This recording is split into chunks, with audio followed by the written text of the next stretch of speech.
నమస్తే welcome to Sakshi education this is Ram railway ఉద్యోగాల కోసం సన్నద్ధమవుతున్నటువంటి అభ్యర్థులకు శుభవార్త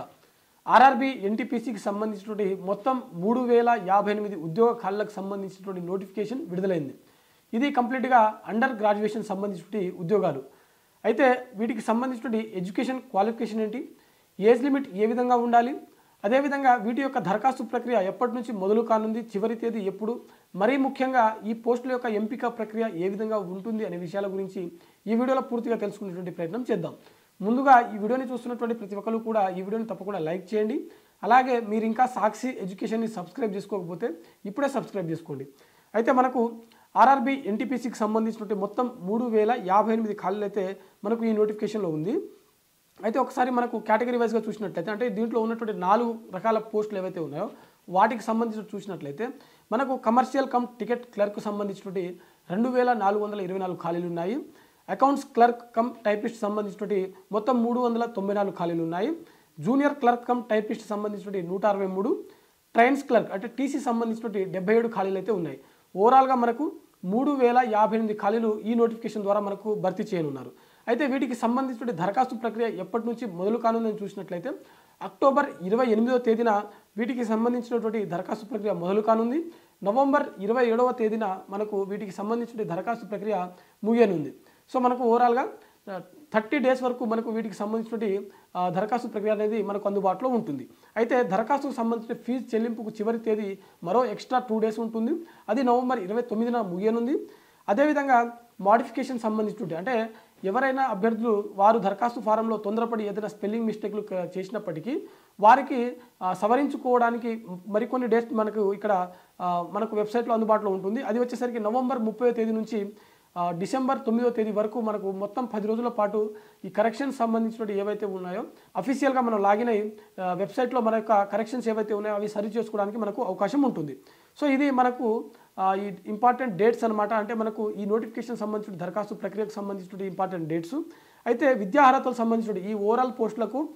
మనకు కావాల్సినటువంటి కనీస విద్యా అర్హతలు చూసినట్లయితే అభ్యర్థి కనీసం ఇంటర్మీడియట్ పాస్ అయితే సరిపోతుంది ప్రతి ఒక్క అభ్యర్థులు కూడా ఈ పోస్టులకు దరఖాస్తు చేసుకోవాలంటే కంపల్సరీగా ఇంటర్మీడియట్ పాస్ అయితే సరిపోతుంది కేవలం ఇంటర్ ఉన్నటువంటి అభ్యర్థులు అప్లై చేసుకోవచ్చా అంటే అప్లై చేసుకోవచ్చు కాకపోతే ఇక్కడ గమనించవలసినటువంటి విషయం ఏంటంటే ఓన్లీ ఇంటర్ పాస్ అయినటువంటి అభ్యర్థులు ఎవరైతే ఉంటారో వీరికి కనీసం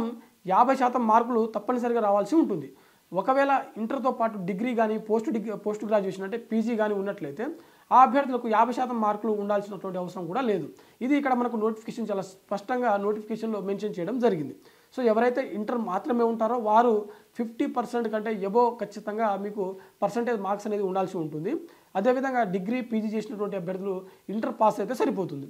అయితే మనకు ఏజ్ లిమిట్ చూసినట్లయితే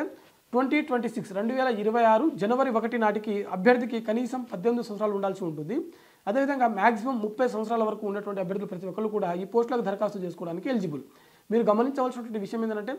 ఎస్టీ ఎస్సీ మరియు బీసీ సంబంధించిన అభ్యర్థులు ప్రభుత్వ నిబంధనల ప్రకారం ఎస్టీ ఎస్సీ మరియు బీసీకి సంబంధించిన అభ్యర్థులు ఎవరైతే ఉన్నారో వీరందరికీ వయో సడలింపు అనేది ప్రభుత్వ నిబంధనల ప్రకారం వర్తిస్తుంది అదేవిధంగా ఫిజికల్ హ్యాండిక్యాప్డ్ అభ్యర్థులకు కూడా ఈ వయో సడలింపు అనేది వర్తిస్తుంది మరి వీటికి సంబంధించిన దరఖాస్తు ఫీజు ఎంత ఉంటుందని ఒకసారి చూసినట్లయితే మనకు జనరల్ ఓబీసీ అలాగే ఈడబ్ల్యూఎస్ అభ్యర్థులు ఎవరైతే ఉంటారో వారందరూ కూడా 500 రూపాయలు అప్లికేషన్ ఫీజు దరఖాస్తు చేసేటప్పుడు ఖచ్చితంగా చెల్లించాల్సి ఉంటుంది ST SC ex service men అదేవిధంగా ఫిజికల్ హ్యాండిక్యాప్డ్ అదేవిధంగా ఆల్ కేటగిరీకి సంబంధించిన మహిళలు అదేవిధంగా ట్రాన్స్జెండర్ మైనారిటీస్ వీళ్ళందరూ కూడా అంటే ట్రాన్స్జెండర్స్ మైనారిటీసు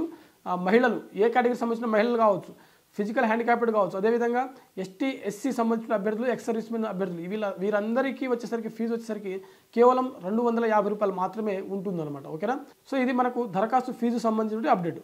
అదేవిధంగా మనకు ఈ పోస్టులకు సంబంధించిన ఎంపిక ప్రక్రియ ఏ విధంగా ఉంటుందని చూసినట్లయితే మనకు అభ్యర్థులకు ఇక్కడ దరఖాస్తు చేసుకున్నటువంటి అభ్యర్థులకు మనకు కంప్యూటర్ ఆధారంగా ఎగ్జామ్ కండక్ట్ చేయడం జరుగుతుంది ఫస్ట్ CBT 1 అంటే ప్రిలిమినరీ ఎగ్జామ్ అనేది కండక్ట్ చేయడం జరుగుతుంది ఇది కేవలం స్క్రీనింగ్ టెస్ట్ మాత్రమే ఎవరైతే CBT 1 క్వాలిఫై అవుతారో ఆ అభ్యర్థులకు CBT 2కి పిలవడం జరుగుతుంది ఎవరైతే CBT 2 క్వాలిఫై అవుతారో వారికి ఇక్కడ టైపింగ్ టెస్ట్ అనేది నిర్వహించడం జరుగుతుంది ఇక్కడ మీరు గమనించవలసినటువంటి విషయం ఏంటంటే ఈ టైపింగ్ టెస్ట్ కూడా కేవలం junior clerk cum typist account clerk cum typist ఈ 2 పోస్టుల కోసం మాత్రమే ఇక్కడ టైపింగ్ టెస్ట్ అనేది నిర్వహించడం జరుగుతుంది టీసీ కావచ్చు, అదేవిధంగా కమర్షియల్ కమ్ టికెట్ క్లర్క్ కావచ్చు, ఈ 2 పోస్టులకు టైపింగ్ టెస్ట్ అనేది ఇక్కడ సంబంధం లేదు. ఓకేనా. సో ఇది మనకు ఈ ఎగ్జామినేషన్ ప్రాసెస్ అనేది ఈ విధంగా ఉంటుంది. CBT 2లో వచ్చినటువంటి మార్కుల ఆధారంగానే మనకు మెరిట్ జాబితా అనేది తయారు చేయడం జరుగుతుంది. అదేవిధంగా ఎవరైతే ఈ CBT 2 అదేవిధంగా టైపింగ్ టెస్ట్ ఏదైతే ఉందో ఈ 2 క్వాలిఫై అయినటువంటి అభ్యర్థులు ఉంటారో వీరందరికీ కూడా డాక్యుమెంట్ వెరిఫికేషన్ ఆ తర్వాత తుది జాబితాను అనేది రిలీజ్ చేయడం జరుగుతుంది. ఈ ఫైనల్ మెరిట్ లిస్ట్లో వచ్చినటువంటి అభ్యర్థులందరికీ కూడా మెడికల్ స్టాండర్డ్ టెస్ట్ అనేది నిర్వహించడం జరుగుతుంది. సో ఈ విధంగా మనకు ఈ పోస్టుల యొక్క అంటే అండర్ గ్రాడ్యుయేషన్ సంబంధించినటువంటి